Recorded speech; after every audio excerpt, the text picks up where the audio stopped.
ሰላም እንደምን አላችሁ? ይህ ፕሮጀክት ማኔጅመንት በደስታዬ በሚል የተዘጋጀ ዩቲዩብ ቻናል ነው። እንግዲህ የዚህ ዩቲዩብ ቻናል ለመክፈት የፈለኩበት አላማ ለረጅም ጊዜ ፕሮጀክት ማኔጅመንት ዙሪያ ላይ ስሰራ ቆይቻለሁ። አሁንም እየሰራሁ ነው ያለሁት።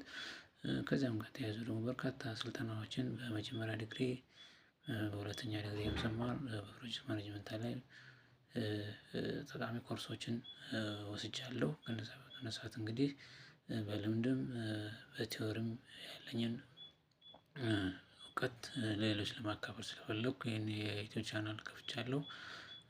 ስለዚህ በዚህ የዩቲዩብ ቻናል ላይ ፕሮጀክት ማኔጅመንት ከጽንሰ ሀሳቡ ጀምሮ አጠቃላይ ሙሉ በሚባል መልኩ ለረጅም ጊዜ በክፍል በክፍል እየተዘጋጀ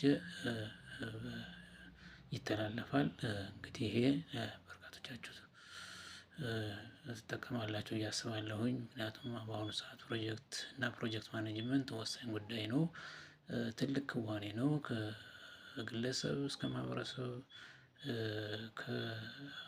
ከአካባቢ ሀገር አቀፍ ከዛም አልፎ እስከ አለም አቀፍ ድረስ እና በዚህ ጉዳይ ላይ ግንዛቤ መያዝ እውቀት መጨበጥ በጣም ወሳኝ ጉዳይ ነው። እና ያንን ያግዛል በሚል ይሄንን ቻናል ከፍቻለሁ። እንግዲህ በቀጣዩ በዋናው ፕሮግራሜ ፕሮጀክት ማኔጅመንት ጽንሰ ሀሳብ ጀምሮ ያሉትን ጉዳዮች በምዕራፍ እየከፋፈልኩ ለእናንተ በሚመች መልኩ አቀርባለሁ። እንግዲህ ቻናሉን ደስታዬ ጌታሁን እያላችሁ ዩቲዩብ ላይ በመግባት ታገኙታላችሁ። ላይክ ሰብስክራይብ ሼር በማድረግ ደግሞ የበለጠ መልእክቱ በሰፊው ለሁሉም ተደራሽ እንዲሆን እንድትተባበሩ በዚህ አጋጣሚ መልእክቴን አስተላልፋለሁ። መልካም ቆይታ